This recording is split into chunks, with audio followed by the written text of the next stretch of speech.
Estamos con don Antonio Hernández Mancha, expresidente de Alianza Popular, que posteriormente se convirtió en el Partido Popular en España. Él es abogado, jurista y, por supuesto, político. Bienvenido, Antonio, a la entrevista en TV Libertad. Muchas gracias por vuestra invitación, Ernest. Es un placer estar aquí. El placer es nuestro y es un privilegio. Yo quiero, Antonio, primero a pensar y que te ubiques hace 40 años, ¿no? Y que siguiendo un poco lo que nos has contado en tu reciente libro Secretos de mi partido, que la verdad es que es, además de aleccionador y es una crónica muy interesante de la trayectoria política española, pero además tiene muchas anécdotas, muchas cosas que personifican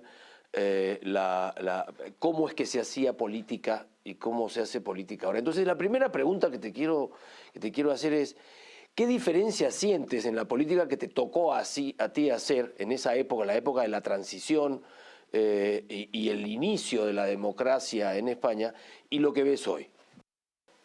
En mi época hacíamos la política como se hacían los duelos a espada por los caballeros a finales de la Edad Media o en el Renacimiento.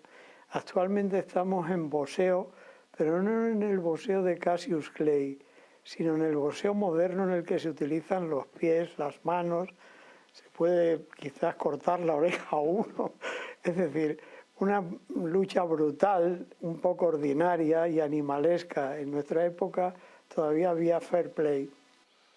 Y dime una cosa, en ese proceso, porque hay una anécdota en el libro, lo comentábamos hace poco, de los recursos que tenían los políticos para hacer política, o los partidos políticos para hacer política.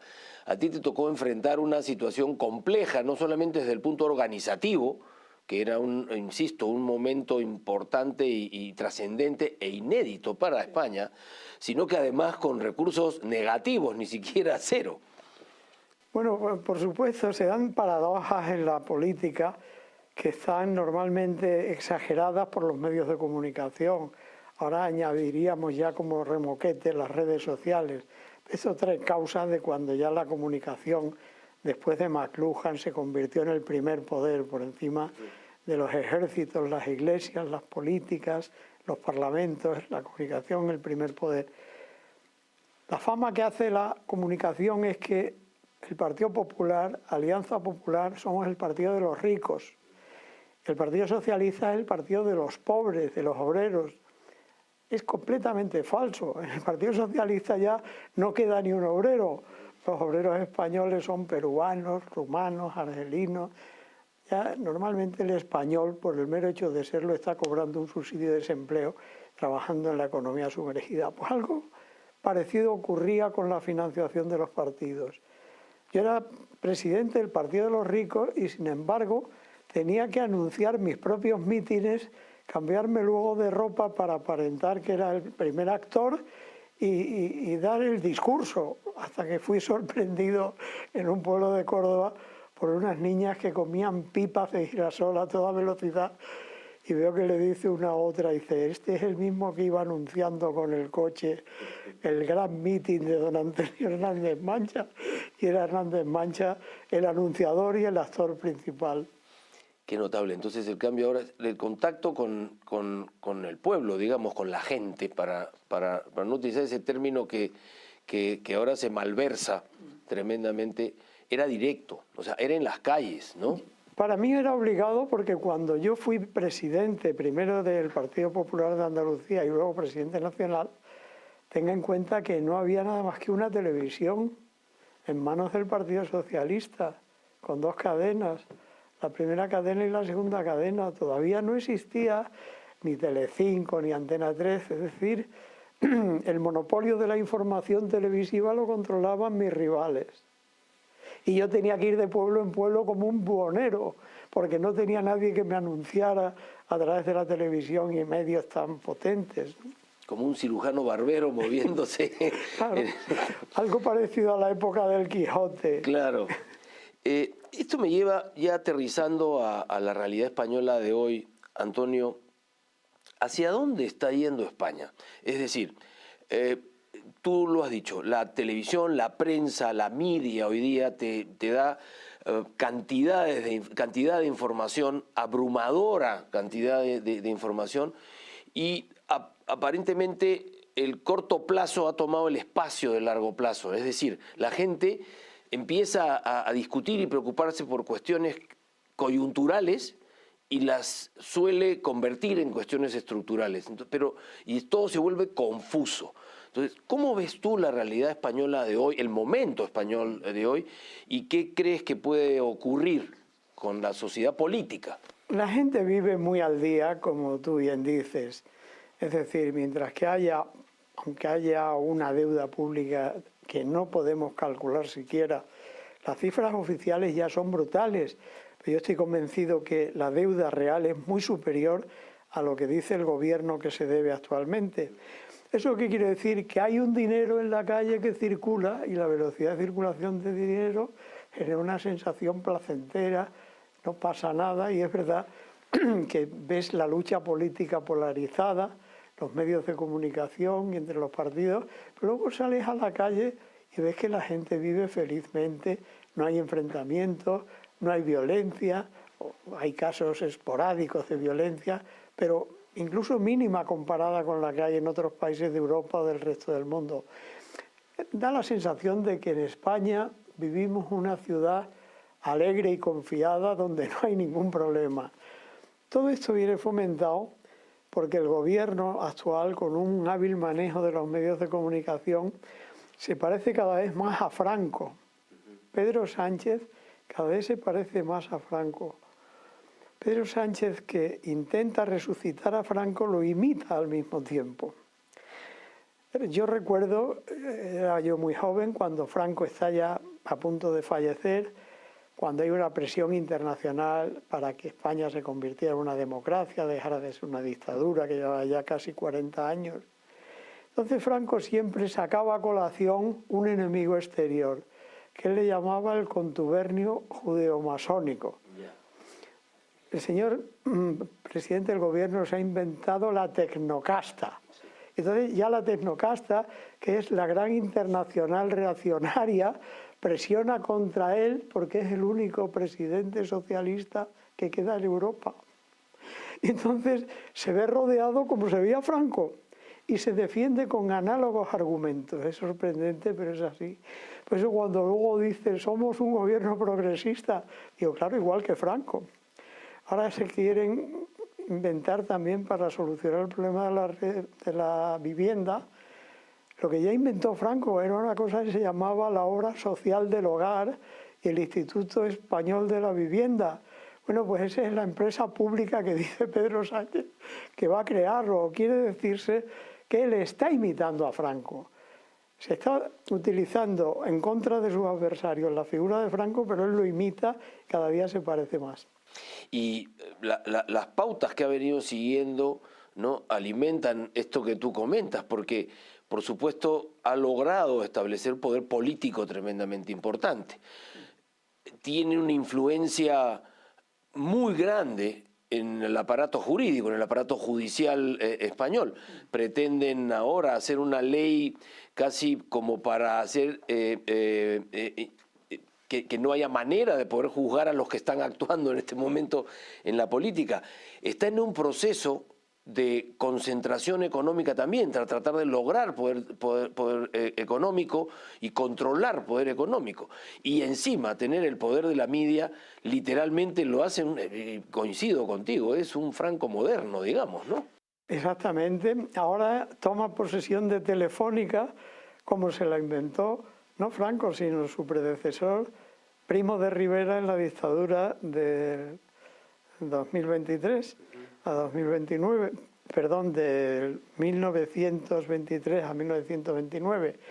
Franco hereda la Telefónica como una empresa pública. Luego, el tiempo del Partido Popular en el poder, privatizamos la Telefónica y ahora lo que está haciendo Pedro Sánchez es lo mismo que Franco, recuperar la Telefónica. Pero está intentando también recuperar en el sector de la energía, tomando posiciones a través de Indra, la tecnología, está inventándose el Instituto Nacional de Industria que creó Franco. Y curiosamente a imitación del fascismo italiano, que era el IRI, Instituto per la Ricostruzione Italiana, que inventó Benito Mussolini. ¿Quién nos iba a decir que Pedro Sánchez iba a empezar imitando a Franco y iba a seguir imitando a Mussolini, nada menos? Pues en eso estamos. Pues es el sarcasmo de presumir de progresismo, cuando se están dando pasos hacia atrás. Todo lo que se hace actualmente de paternalismo pseudo-obrerista para los vulnerables, todo eso ya es lo que hacía Franco después de la guerra. O sea, es falaz completamente, pero con una intención muy clara: perpetuarse. Todos los que en la historia han seguido ese camino, tú has puesto dos ejemplos fantásticos de eso, es como que se enajenan pensando en que se pueden quedar para siempre o mucho tiempo. ¿Qué prevés tú en el destino político de los próximos meses, años en España? Hay una diferencia en el caso de Pedro Sánchez, y es que él cada vez saca menos votos. Franco tenía un respaldo masivo después de la guerra. Aquí no había casi antifranquistas. Esos empezaron a crecer cuando murió Franco, pero en realidad cuando Franco estuvo vivo, hasta el final no había oposición. Mantuvo su caudal, digamos, Mantuvo, político. pero no solamente porque no hubiera un sistema de libertades que permitiese la democracia y la discrepancia. La discrepancia era mínima de 4 intelectuales y normalmente de gente muy rica. El pueblo obrero estaba con Franco, está más claro que el agua. Eso pasaba con Mussolini hasta que le vinieron maldadas como consecuencia de la guerra, y hasta con Hitler. Eran gente que barrían las urnas. Pedro Sánchez no. Pedro Sánchez es el esclavo de Zenda. Está siempre arrojado por gente que odia a España, como son los separatistas, como son los viejos terroristas de Bildu, y el presidente españolista del gobierno socialista obrero y español, presuntamente español, depende de esos que odian a España. Es decir, es una posición muy frágil, no tiende a perpetuarse. Yo creo que Pedro Sánchez por la noche, cuando piensa que él es reina por un día. Con un día más que quede en el poder se puede dar por muy premiado, porque él nunca pensó que iba a conseguir llegar al poder, y la verdad es que si la derecha no nos hubiéramos dividido, no hubiera tocado el poder en la vida a Pedro Sánchez.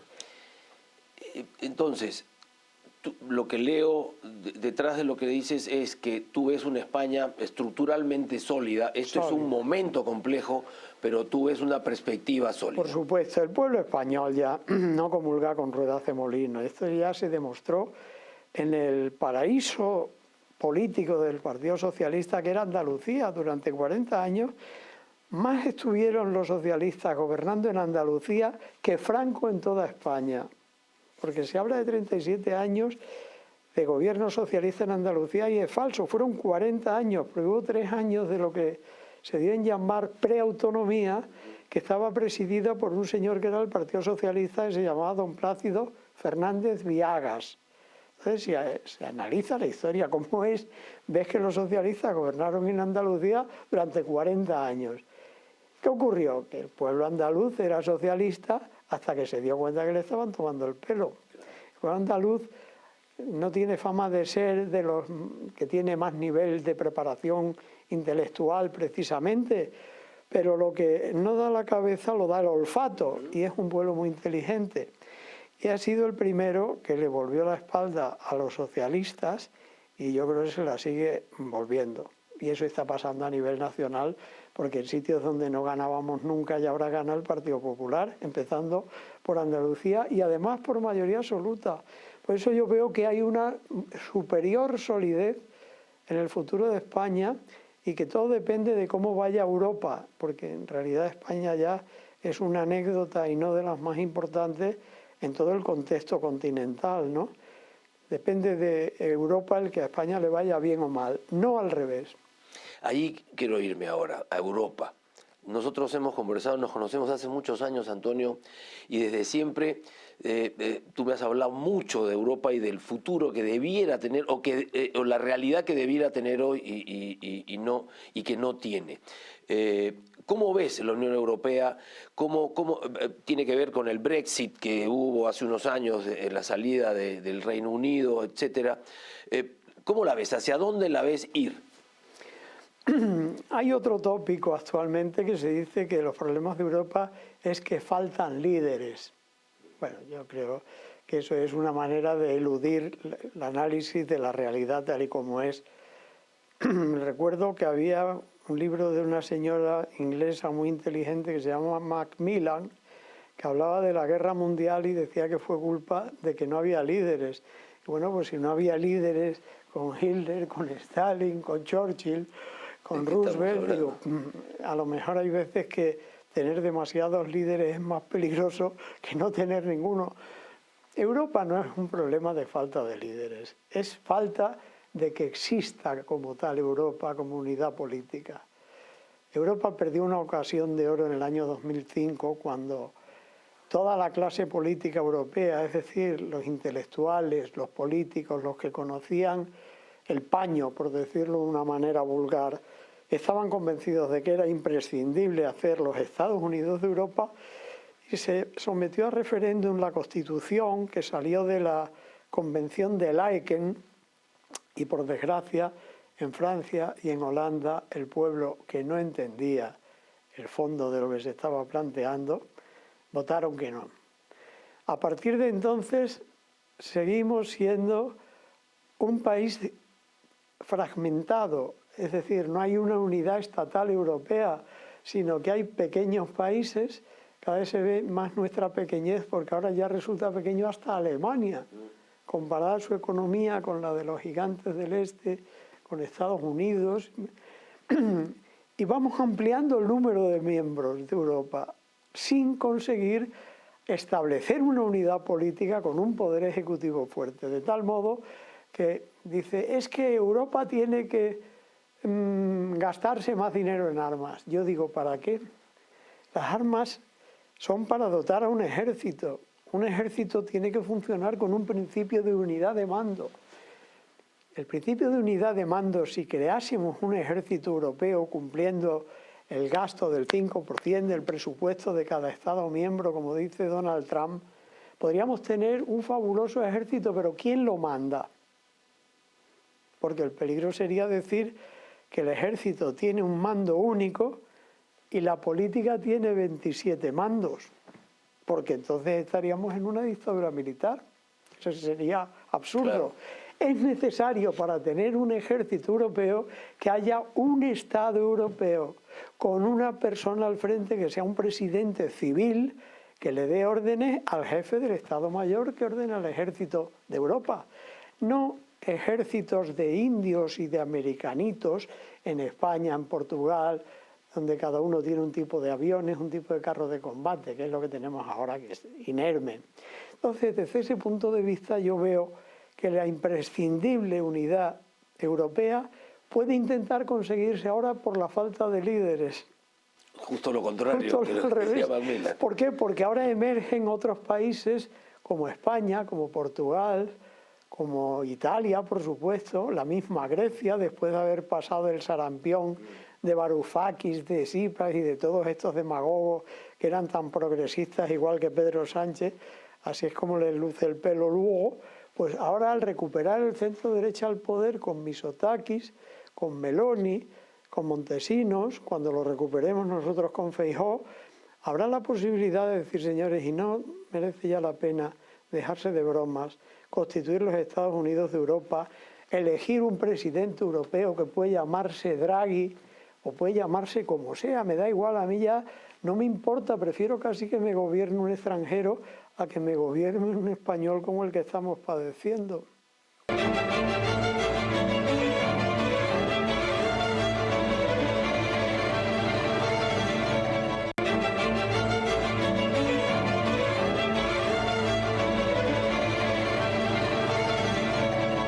Es una unidad política de la que hablas tú, es crear o plantearse los Estados Unidos para poder jugar el rol que ha jugado Europa durante siglos y hasta milenios, diría yo. Pero hay otro factor que ahora está ajustándole las clavijas al mundo, que es el factor económico.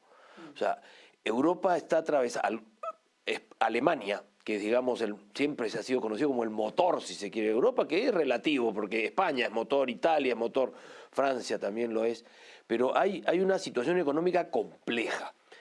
Y claro, los analistas económicos, los economistas, yo soy economista también y tenemos este sesgo, tendemos a explicar todo desde el punto de vista matemático y hacer estas cuestiones. ¿Tú crees que el corazón del problema o el meollo del problema de la competitividad europea, que es de lo que estamos hablando, tiene que ver con un aspecto cultural, con todo este tipo, con todas estas trabas y todas estas condiciones especiales que se han puesto por la protección climática, todos estos rollos, o crees que hay de verdad una crisis económica en Europa? Yo creo que el problema, vuelvo a lo anterior, el problema no es económico. Europa económicamente, si fuéramos un Estado unitario con un poder ejecutivo único, seríamos superior a Estados Unidos. Estoy hablando de cifras, tú que eres economista. Sumar el PIB de los países. Por eso a los americanos del norte no les venga demasiado mal el que estemos un poco o muy divididos, porque divide y vencerá, decía Julio César. Claro, para el presidente de Estados Unidos lo mismo me da que se llame Biden o que se llame Donald Trump, será siempre más cómodo tener 27 interlocutores en Europa que tener uno solo que hable por todos. Claro. Entonces todo eso condiciona de tal modo la economía que luego nos encontramos con sorpresas desagradables como la que se frustra el acuerdo de libre comercio con Mercosur, cuando esa Europa le hubiera venido muy bien y América del Sur también. Y ha sido frenado, yo creo, por estas circunstancias de falta de unidad ejecutiva política de la Unión Europea. Si en España hubiera habido una decisión ejecutiva previa, cosa que no puede adoptar la Comisión, pues esto que pareció que era un buen proyecto no se hubiera frustrado. Es decir, Europa, en lo que puede avanzar para incrementar su productividad, pone frenos en las ruedas, que es la regulación excesiva. Cuando no sabes inventar una máquina nueva, te inventas un reglamento para decir cómo debe funcionar la máquina, lo cual es una contradicción en sus propios términos. Primero hay que desarrollar la tecnología y cuando ya hayas conseguido incorporar el valor añadido de esa tecnología a tu proceso económico, establece normas para evitar los abusos, establecer las restricciones, pero no al revés. Si empiezas pisando el freno, el vehículo nunca va a arrancar y eso nos está pasando, que el vehículo europeo está perdiendo un enorme recorrido frente a los gigantes del este y del oeste.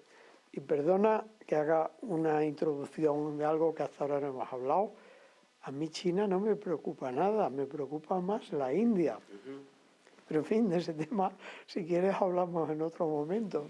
No, vamos a entrar, porque para no terminar, pero para redondear la situación europea, hay una guerra en este momento, una guerra arbitraria, es una invasión por parte de Rusia sobre Ucrania. ¿Qué ves allí? Porque es algo que tiene a la gente en general muy preocupada, ¿no? Porque no pasaba esto desde el fin de la Segunda Guerra Mundial, que no había este tipo de situaciones. ¿A dónde crees que va a llegar esto? Yo creo también ¿Cuál crees que es la intención rusa o qué cosa crees que ocurra después de que se termine este conflicto, esta guerra, esta invasión? Yo creo que esa guerra está sobredimensionada por la comunicación. La guerra de Ucrania está siendo una guerra bastante leve comparada, por ejemplo, con los problemas de Gaza y de Israel. Es decir, tú veías las noticias como si fuera una masacre diaria en Hungría y decía 2 muertos y 5 heridos en un bombardeo masivo por drones rusos en Kiev. Y en Gaza muere mucha más gente en cada bombardeo. Es decir, hay una inadecuación por razón del tamaño entre dos guerras que, como se están librando al mismo tiempo, pues se pueden comparar. Entonces la guerra de Ucrania yo creo es una guerra falsa, en el sentido de que no es un preludio de una tercera guerra mundial, no es una guerra de invasión de un país por otro. Cuando analizas una guerra tienes que analizar, nosotros que somos imparciales, desde atrás, con perspectiva, no solamente el punto de vista del atacado, sino también el del atacante. En el caso de Ucrania, para Rusia, atacar a Ucrania es recuperar parte de lo que ha sido su territorio soberano. No es agredir a un Estado extranjero, es decir, la diferencia sería si en vez de atacar a Kiev y a Ucrania, hubiera atacado a la Alemania del Este, que fue también miembro de la Unión Soviética, y que si se trata de recuperar terreno en un Estado, pues se trata de atacar sobre Alemania o sobre Polonia incluso, que también como fue compartida entre los nazis y Stalin, pues podrían haber agredido a Polonia directamente, y eso sí sería una agresión internacional, pero desde el punto de vista de los rusos y de Putin, el caso de Ucrania no, es como si estuvieran recuperando algo Es como una que indebidamente lo han reivindicación, es como una perdido. reivindicación de... Y luego, además, a Putin le ha salido mal. Le ha salido mal porque el fiasco ha sido terrorífico. Él se creía que iba a ser un Anschluss, como cuando los nazis entraron en Viena entre claveles y entre cánticos, y aquí han entrado a tiros y han tenido que salir huyendo. Ha estado a punto de perder el poder cuando se le reviraron los mercenarios de Wagner, que él acabó teniendo que huir de Moscú a Helsinki, lo cual pone de manifiesto que la figura de Putin no es tan temible. Yo no le tengo el miedo que aparece en los medios como si fuera a invadir las hordas de Genghis Khan o de Atila de nuevo la Europa occidental, ni de broma.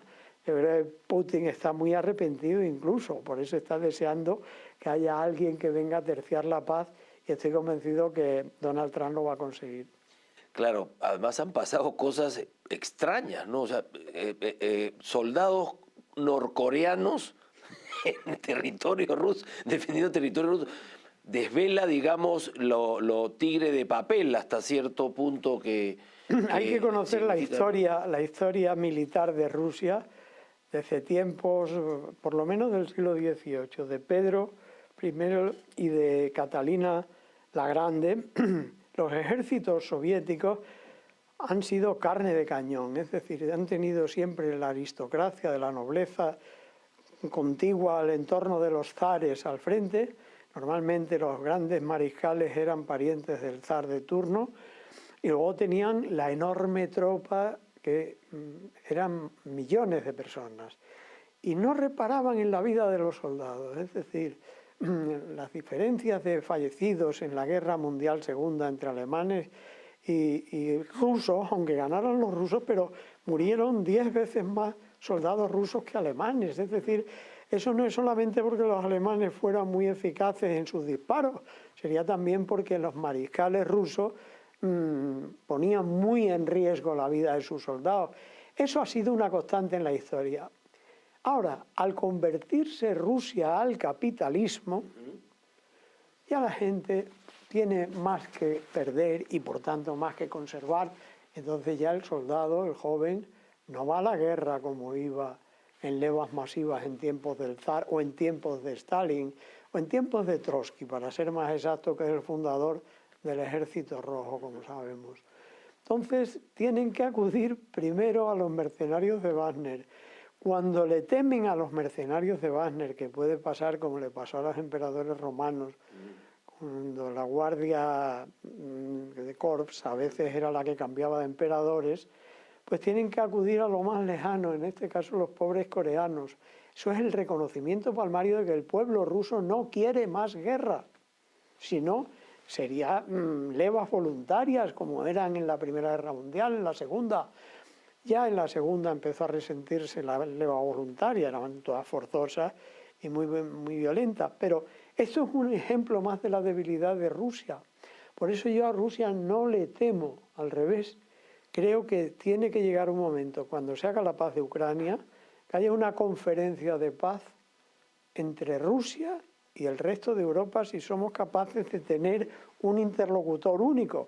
Pues claro, no es lo mismo que hable con Putin Alemania, que hable con Putin Grecia, que hable con Putin España, porque aquí cada uno decimos una cosa. Si el presidente del gobierno español dice sobre la guerra de Gaza que los de Hamás son los buenos y los alemanes dicen que son los malos, pues es que no estamos hablando de Europa. Cada uno va a su bola y eso hay que evitarlo. Pero si consiguiéramos que se haga la paz, y se va a hacer pronto, en la guerra de Ucrania, tendríamos que llegar a un acuerdo de desarme con Rusia, y Rusia lo aceptaría.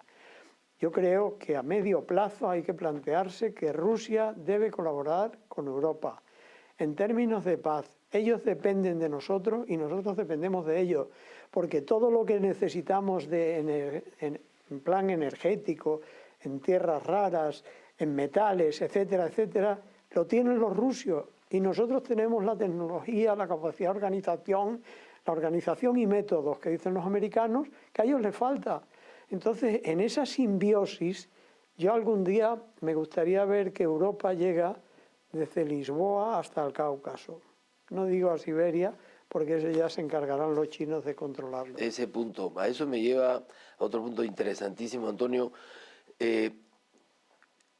Hay un libro de Tim Marshall que se llama Prisoners of Geography, que ha escrito hace unos 6 o 7 años, fantástico, donde habla justamente de esto, cómo todo el este ruso está siendo penetrado literalmente por los Han, los chinos, ¿no? en contingentes tremendos y que están poblando toda esta parte que no tiene gran población rusa.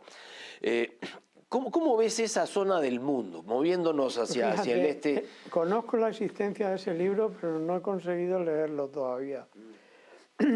Pero lo leeré, lo buscaré con todo interés, porque obviamente es algo que yo lo padezco hace tiempo. Son 7.500 kilómetros de frontera los que tiene China con Rusia. A medio plazo, como Siberia está despoblada, sí, es una especie de Groenlandia, un continente con 57.000 habitantes. Mutatis mutandis, algo parecido ocurre con Siberia. China, un país superpoblado, 7.500 kilómetros de frontera.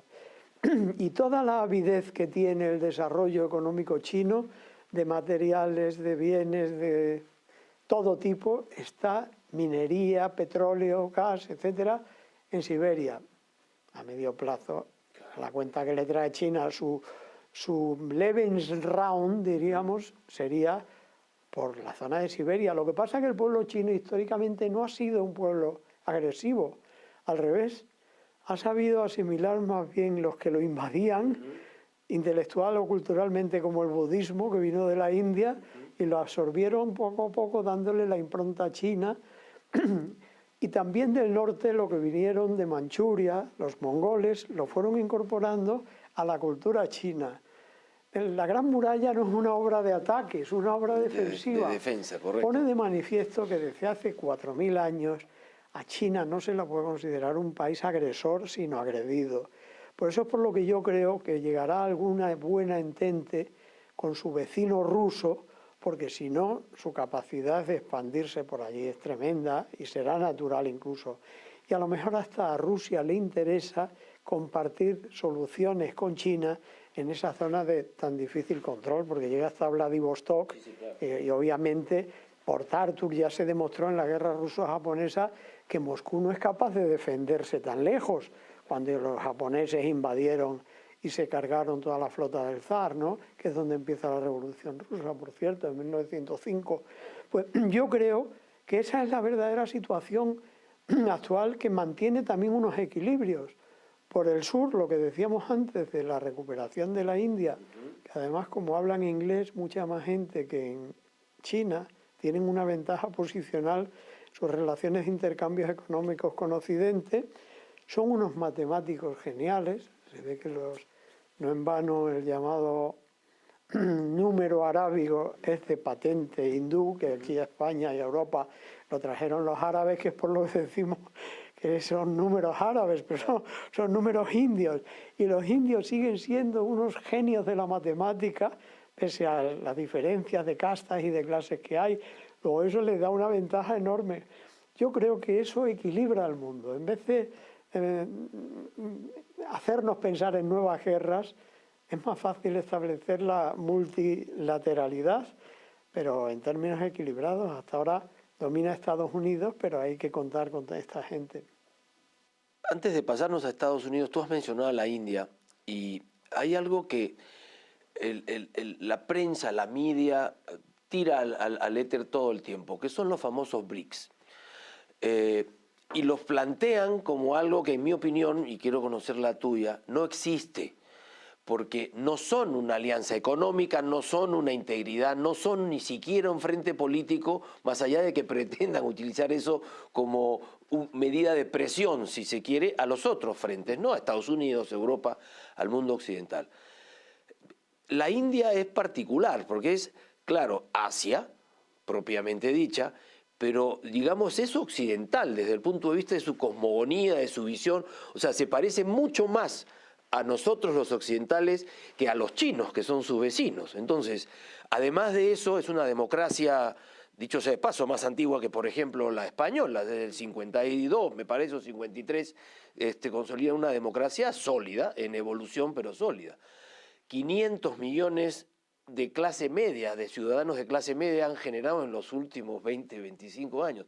¿Cómo ves a la India y en relación a donde nos vamos a pasar después, que es Occidente, Estados Unidos, para conocer tu visión? A la India la veo desde luego que poblacionalmente he leído que ya ha adelantado a la China. Sí. La China está empezando a padecer las consecuencias de los últimos episodios del gobierno maoísta, imponía las costumbres, el hijo único por familia, y eso está determinando un envejecimiento agigantado de la población, mientras que la población hindú sigue siendo joven, creciente, y ya le saca 200 o 300 millones de habitantes a los 1.300 o 1.400 que dice tener China. O quiere decirse que vegetativamente ya la India ha adelantado a China.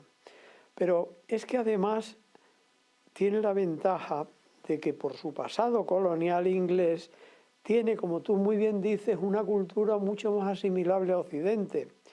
Es decir, actualmente los jefes de empresa de Estados Unidos son todos hindúes. Te sorprende que hasta la mujer del vicepresidente es hindú, pero si te vas al mundo de las grandes empresas, de Microsoft, de Google, de Alphabet, ves que los altos ejecutivos son hindúes muchísimo, cosa que no ocurre con tanto chino. Entonces el chino va perdiendo posiciones con respecto a la India, y la India, con su habilidad matemática, con su capacidad de interlocución con Occidente, yo creo que está alejándose de Rusia. Desde tiempos de Indira Gandhi, como sabemos, es un país tributario de Rusia, todo el petróleo que se consume en la India es prácticamente ruso. Todo eso está cambiando a favor de Occidente. La proximidad entre Modi y Donald Trump va a ser mucho más real de lo que han sido con Biden, y eso lo vamos a ver en los próximos años. Si a eso le sumas la presencia por el sur de Australia y la presencia por el norte de Japón y de Corea del Sur, ves que a China geoestratégicamente se le plantea un problema muy grave, porque ya no es solamente Estados Unidos, sino países vecinos, continentes vecinos a ella misma, los que le están rodeando. Y vamos, yo cuando veo que Vietnam se ha convertido en un paraíso del capitalismo, sí. Y cuando era la zona de penetración de China sobre el sudeste asiático, pues te das cuenta cómo la geoestrategia acaba evolucionando a favor de Occidente. Yo eso lo veo claro.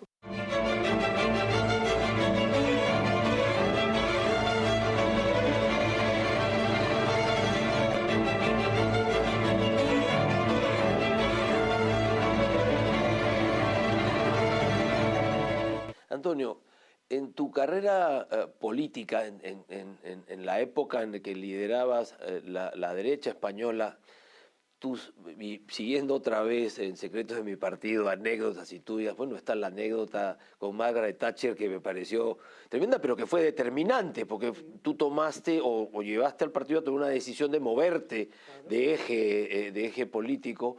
Está también la experiencia con Ronald Reagan y tu relación o tu amistad con los Bush, ¿no? Los clanes, si se quiere, bueno, Reagan presidente y los Bush un clan político.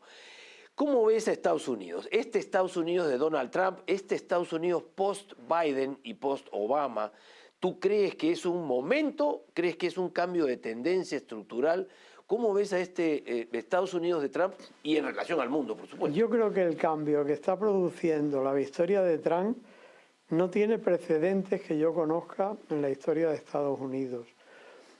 Quizá haya que ir a cuando, no sé, Theodore Roosevelt o algo así entra en el poder, siendo un hombre que lo que le gustaba era cazar en África, es decir, un hombre heterodoxo. Y así es Donald Trump. Pero desde luego veo que cambia la humanidad, está cambiando por días. Y es porque, aparte de la simpatía o antipatía que se le pueda tener a esta persona, tú puedes decir que es un gran empresario o que es un mal empresario, que es un hombre atrabiliario, que es simpático o que es violento, que es dicharachero o que es un poco histriónico, me da igual, que es inteligente o que es torpe. No tiene tanta importancia la definición de los perfiles del presidente de Estados Unidos cuanto la reacción que su victoria ha producido en la conducta de todos nosotros. Cuando digo todos nosotros, digo el resto del mundo. Es decir, un señor que antes de tomar posesión se acaba la guerra de Siria. ¿Ha hecho algo el ejército americano? No. Se ha hecho respetar Estados Unidos. O sea, ha habido unos años en los que el mundo, es decir, China, Rusia, India, España, Alemania, Francia, quien sea, No, veía Cuba, al Venezuela, más chico, pero ahí, sí, lo mismo. veía al presidente de Estados Unidos, el poder de Joe Biden, disminuido física y mentalmente. Entonces era un poco, como se dice vulgarmente en España, el pito del sereno, no le daban mucha importancia. Entonces, eso es muy peligroso para ostentar una autoridad de gran potencia, como es en este caso Estados Unidos. ¿Qué ha ocurrido con Donald Trump? Quizás él, con tanta verbosidad en la campaña, se haya hecho temer más de lo que él cree que debe ser temido. Amenazaba con el 100% de aranceles a todo el mundo. Ya a China se habla del 10%, que usted no es lo mismo, el 10%. En fin, se le amenaza con el 25% a México, pero en el momento en que se resiente se le da un plazo de 30 días para que lo piensen mejor. Es decir, ¿cómo estamos reaccionando el resto del mundo frente a esa victoria? Y es el reconocimiento palmario de que toda la cultura, la filosofía de la deconstrucción, que es lo que venían imponiendo las universidades americanas, ha cambiado. Es decir, que también el cambio procede de Estados Unidos. Ha sido en las universidades que se habían convertido a la cultura del grupo de Sao Paulo, claro, todo eso, lo que llaman woke, es ya una manipulación del lenguaje, porque es una palabra optimista, despertar. Es como la palabra progresista. Cuando estás retrocediendo, tú presumes de ser progresista. Y cuando te estás durmiendo, presumes de despertar. Pues bien, por eso yo prefiero hablar del origen de esa filosofía, que no es la palabra woke, sino la palabra deconstruction. Correcto. Que es la que elaboran el grupo francés del señor Foucault, de Derrida, de Baudrillard, de Deleuze y en América de Laclau. Entonces todos esos crean una filosofía mezclando lo peor de Nietzsche con lo peor que se puede imaginar del relativismo. Y entonces intentan cambiar la cultura diciendo que la verdad no existe, que la realidad no existe, que cada uno tiene su realidad, que ya la realidad es la opinión de cada uno. Entonces eso produce un efecto de deconstrucción de todo lo que hemos hecho a lo largo de los últimos 3000 años en la humanidad. Para eso que hay que decir que la naturaleza nos engaña, que eso de que haya un hombre y una mujer como sexo es falso. Eso a lo mejor en la universidad cala, pero a un ciudadano de a pie No. lo que es antinatural no se lo puede explicar porque Totalmente. no lo puede entender. Esa es la reacción que ha capitaneado Donald Trump. Entonces, no es tanto el éxito de Trump cuanto el fracaso de sus adversarios, que él ha sabido detectarlo bien. Entonces, haciéndose al mismo tiempo temer, tiene ya abierta una posibilidad, que es que del temor se pasa al respeto y del respeto se pasa al afecto. Yo estoy convencido que al final de su mandato muchos de los que están poniendo a la verde a Donald Trump hablarán bien de él, por esa evolución. Porque es necesario que te teman para que te respeten, y si te respetan ya es más fácil que te amen. Qué importante. Fíjate, hace más de un año, faltaba un año aproximadamente para las elecciones de noviembre del año pasado, del 2024, lo comentábamos los retos que tenía Trump cuando todavía no era el candidato oficial del Partido Republicano para estas elecciones, y justamente hablábamos de eso, de decir, él tenía que ir cumpliendo estos objetivos, que era primero tomar control, es decir, mostrar yo soy el candidato natural, tengo el acervo político, etcétera. Pero además de eso, después tenía que alinear a los otros con los que competía adentro, ¿no es cierto? Y ha pasado exactamente lo que tú dices. Hoy, aquellos con los que competía en las primarias americanas de los republicanos, pues son colaboradores y tremendos colaboradores en su partido. Y ha logrado alinear y recuperar la integridad del Partido Republicano. Yo te puedo poner un ejemplo, Werner. Yo soy amigo de Marco Rubio. Hoy es secretario de Estado de los Estados Unidos. Yo conozco a Marco Rubio de cuando yo estaba en activo en política, hablo por tanto de 1987 al 89, al 90, cuando él era un muchacho, digamos, un joven militante del Partido Republicano, por supuesto en Florida, a la sombra de Jeb Bush, de la familia Bush. Entonces, ¿qué habrá ocurrido cuando el gran arrojador de la carrera política de mi amigo Jeb Bush, que fue Donald Trump, cuando le ganó las primarias, para que gente que estaba tan vinculada a la familia Bush esté hoy con Donald Trump en puestos de tan elevada responsabilidad? Pues solamente a lo que estamos diciendo, que la realpolitik se impone cuando hay un cambio tan rotundo el que ha habido en Estados Unidos. ¿Qué más puede ocurrir como que los negros varones voten al Partido Republicano y los hispanos masivamente al Partido Republicano, renunciando a todas las ventajas de discriminación positiva que ofrece la política buenista del Partido Demócrata? Pues cuando se producen esos cambios tan rotundos, es normal que se produzcan estos acomodamientos de viejas militancias al lado. En este caso, Marco Rubio no estaba con Trump, sino en frente de Trump, mi rival suyo en las primarias, y luego aparece nada menos que como secretario de Estado de Trump. Eso forma parte de la institucionalidad de Estados Unidos, que debe ser imitada por el resto del mundo. América Latina, Antonio, tú eres un conocedor de América Latina, has tenido también experiencias con América Latina, no solamente desde el punto de vista político, pero desde el punto de vista intelectual, muchísimo, ¿no? Y sé que le tienes mucho aprecio. Yo quiero volver a aterrizar a nuestro mundo hispano, ¿ok? Y yo tengo una pregunta, y la hemos conversado muchas veces en nuestras reuniones y cuando hemos tenido oportunidad de estar juntos, es ¿por qué no hay un bloque hispano de verdad? ¿Por qué no se ha logrado? ¿Qué es lo que ha pasado? ¿Quién es responsable? ¿América Latina? ¿Los países de América Latina? ¿Es España? ¿Somos todos? ¿Por qué no se consolida eso? ¿Qué falta para que eso ocurra? Yo creo que el mal ejemplo que dimos los españoles.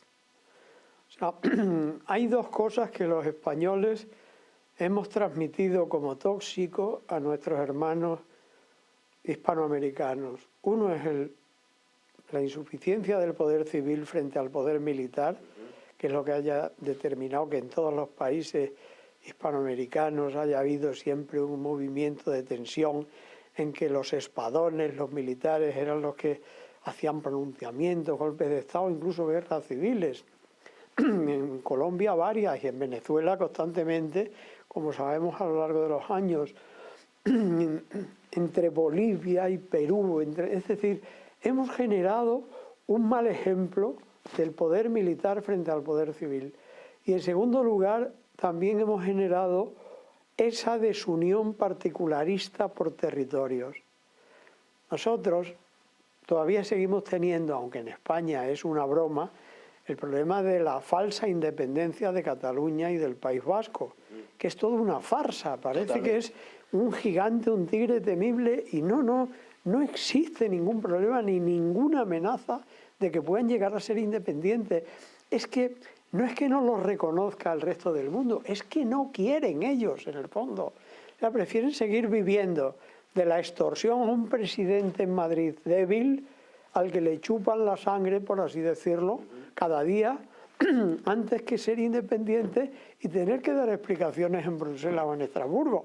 Es decir, eso es falso. Pero eso lo hemos trasladado como experiencia a lo largo del siglo XIX, del XVIII y del XIX, de la historia de nuestra dinastía austríaca, básicamente, a los territorios hispanoamericanos. Pero con esa experiencia ya los países hispanoamericanos, que en este momento tienen más fuerza que España, debían de ser conscientes de que con nuestra colaboración, con nuestra experiencia, por haber sufrido la enfermedad que luego le hemos contagiado a ellos, podíamos intentar ayudarles a que se hagan primero mayorías reforzadas por países. El enfrentamiento de Argentina y Chile no tiene sentido. El enfrentamiento de Bolivia y Perú no tiene sentido. Brasil puede integrarse perfectamente por el norte con Colombia, con Venezuela, a través de Libia, del Amazonas. Es decir, sería muy sencillo el establecer esas mayorías reforzadas como episodio previo a un gran Estado sudamericano. Y a eso iríamos, entonces ya no serían tributarios tanto de Estados Unidos como son actualmente al sur de Río Grande, que Estados Unidos habla hoy con México, mañana habla con Venezuela, con Caracas, divide y vencerás. Para Estados Unidos es muy cómodo hacer eso con Sudamérica, lo mismo que hace con Europa. Le planteamos dificultades cuando tiene que hablar con Xi Jinping, porque es uno que representa a 1.400, o con Modi, que es uno que representa a 1.500, o con Putin, que es uno que representa a 400. El territorio más grande del mundo. Territorio más grande, aunque no el más poblado, Correcto. Pero obviamente así es. Entonces yo creo que esa es la asignatura pendiente que le queda a toda Hispanoamérica. Incluyo a Brasil, porque no hay que olvidar que el gran genio de la política de Brasil, que yo creo que fue un hombre no suficientemente aplaudido ni admirado, y es un genio de la política, que es Cardozo, Fernando Enríquez Cardozo, cuando estableció la obligatoriedad del idioma castellano en el bachillerato y en la escuela primaria brasileña, sabía por dónde iba. Claro. Un país que tiene el 45% del Producto Interior Bruto de todo ese continente no puede estar carente de la cultura que tiene el resto de ese continente. Totalmente. Y entonces el resto de la cultura es español y su proyección sobre Estados Unidos se hará siempre en español, no en portugués, como se ve por la presencia de la minoría hispana en los Estados Unidos de América. Entonces me parece que eso es una aventura apasionante. Lo que pasa que ya con la edad que tengo, eso yo no lo voy a ver, pero me encantaría que sirva como semilla para que alguien pueda pensarlo en lo sucesivo, ¿no?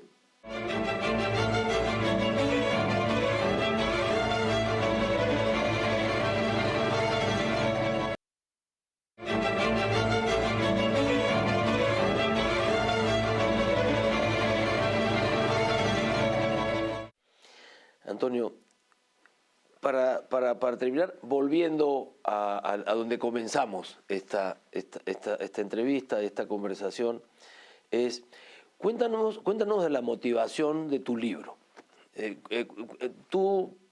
No son unas memorias en realidad, yo lo he sentido más como una crónica, pero con un estilo que me ha encantado, que es el protagonista contándolo, ¿no? Me ha hecho acordar un poco a cómo Churchill cuenta en la Segunda Guerra Mundial, lo cuenta desde su sitio.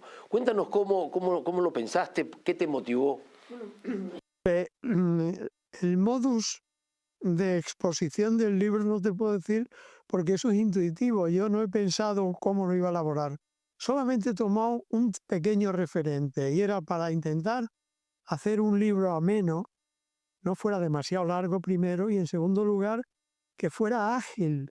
Y en eso sí he imitado un libro español que se llama El Conde Lucanor y Patronio, el infante don Juan Manuel, siglo XIV. El infante don Juan Manuel, como sabes, estamos hablando de la época de Alfonso X el Sabio.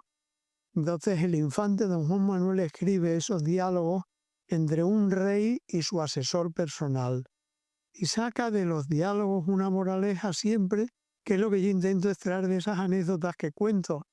Unas veces viene expresamente manifestada la moraleja y otras la tiene que extraer el lector, pero aunque parezcan que son anécdotas metapolíticas, están impregnadas de contenido político. Entonces, eso es lo único que yo he hecho desde el punto de vista de la técnica como escritor. Y luego el hecho de escribir el libro ha sido bajo presión de mi familia. Pues yo nunca había pensado escribir, ni pensé que pudiera tener paciencia para escribir a lo largo del tiempo. Hay que reconocer que me ayudó el retiro de la pandemia. Estuve 94 días sin salir de casa en el campo, sin salir del campo, sin bajar al pueblo a nada. Y en ese tiempo empecé a pensar, a recordar cosas y dije, bueno, vamos a intentar darle forma escrita. Y por eso hice las memorias. Luego también porque hay cosas que si no las cuentas tú y ves que no las cuenta nadie, lo que no pasa en la historia es una falsedad. La falsedad puede ser porque dices una mentira o porque callas una verdad. Entonces yo me vi en la necesidad de, en los secretos de mi partido, explicar cómo el inicio de la refundación popular lo hice yo y no lo hizo Aznar, como aparece en la opinión pública. El Congreso de la Refundación, Fraga y Aznar refundan el Partido Popular, ¿no? Y usted venía ya refundado porque Hernández Mancha lo trasladó del Partido Conservador en el Parlamento Europeo, rompiendo con Margaret Thatcher, al Partido Popular Europeo de entonces de Helmut Kohl. Y si yo no hago eso, no se hubiera hecho en España a nivel interior la refundación. Eso es básicamente, y otros cambios que introduje de recambio generacional, etcétera. Esas han sido mis motivaciones. Y la ayuda, por supuesto, del beatus ile, de la vida retirada, consecuencia de la pandemia del COVID-19. Bueno, yo espero que no tengamos que tener otra pandemia para tener un segundo libro de Antonio Hernández Mancha rodando. No lo sé porque me da pereza, porque los libros son un poco ingratos, porque tú lo escribes, te crees que va a ser Harry Potter y luego no lo es, ¿entiendes? Pero en fin, a quien le gusta está a su disposición y a mí me encanta que tú me estés preguntando por el libro, porque si no se hace publicidad hoy en día no se vende nada, ¿no? Y tampoco mucho menos un libro. Pero no sé si escribiré. Lo que sí te digo es que la pandemia me sirve para volver al tema de la Unión Europea. Si Europa hubiera aprobado su constitución en el año 2005, sin que fallara en Holanda y en Francia el referéndum, hubiéramos estado en mejores condiciones de hacerle frente, por ejemplo, al tema de las vacunas. Si hubiéramos tenido una autoridad única, estaríamos mejor haciéndole frente a la guerra de Ucrania. Si hubiéramos tenido una autoridad ejecutiva única, le hubiéramos hecho mejor frente a la crisis inmobiliaria trasladada a Estados Unidos por la hipoteca subprime en el año 2008. Podía seguir indefinidamente, pero se ve que a Europa lo que le ha faltado durante estos últimos 25 años es tener un presidente de los... Ese discurso podría ser, o esa visión, Antonio, podría ser el próximo libro, y porque literalmente la consolidación es lo que nos ayuda a tomar decisiones correctas y no lo contrario. Y también espero que Belén te presione lo suficiente para que ese segundo libro salga al aire. Bueno, Antonio, ha sido un privilegio y un placer tenerte en la entrevista en TV Libertad y espero que no sea la última vez.